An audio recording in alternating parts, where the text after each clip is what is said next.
সকালবেলা গ্রামের আকাশে ধোয়া ধোয়া কুয়াশা। মাঠের ধারে একটা বাঁশঝাড়ের পাশে দাঁড়িয়ে আছেন রামু চাচা।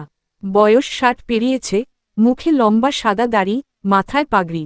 এই গ্রামে তার মতন কৃষক খুব কমই আছে, যিনি মাটিকে এতটা ভালোবাসেন। রামু চাচার জীবনটা একেবারে মাটির সঙ্গে জড়িত। ছোটবেলা থেকেই বাবা মায়ের সঙ্গে জমিতে কাজ করতেন। যখন বয়স কম ছিল, তখন গ্রামের পাশের নদীর ধারে তাঁবু করে থাকতেন চাষের সময়ে। জমি চাষ করাই ছিল তার ধর্ম। কিন্তু সময় বদলেছে। এখন আর আগের মতো বর্ষা আসে না, নদী শুকিয়ে যায়, বৃষ্টি অনিয়মিত। তার ছেলেরা শহরে চলে গেছে চাকরির খোঁজে। স্ত্রী অনেক আগেই মারা গেছেন।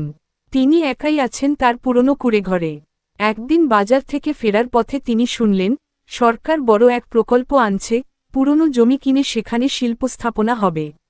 গ্রামের অনেকেই খুশি, কারণ জমির দাম বেড়ে যাবে। কিন্তু রামু চাচা কাঁদলেন। তার চোখে জমিটা শুধু জমি নয়, মা মাটি। পরের সপ্তাহে সরকারি লোক এলো জমির কাগজ নিয়ে।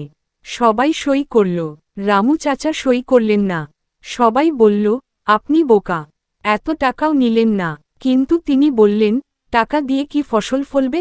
টাকা দিয়ে কি ভোরবেলা পাখির ডাক শোনা যাবে? একদিন রামু চাচার ঘরে আগুন লাগল। গ্রামের কেউ সাহায্য করতে এলো না। সবাই ব্যস্ত নিজের ভবিষ্যৎ নিয়ে। তার সব কিছু পুড়ে ছাই। তবুও পরদিন সকালে, ছাইয়ের ওপর বসে তিনি একটা ছোট্ট পুঁটলি খুলে মাটিতে কয়েকটা ধান বীজ ছড়িয়ে দিলেন। কেউ জিজ্ঞেস করল, এত কষ্টের পরেও আবার চাষ?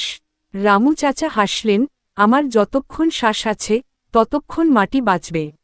আমি না থাকলেও এই বীজ একদিন আবার সবুজ হবে।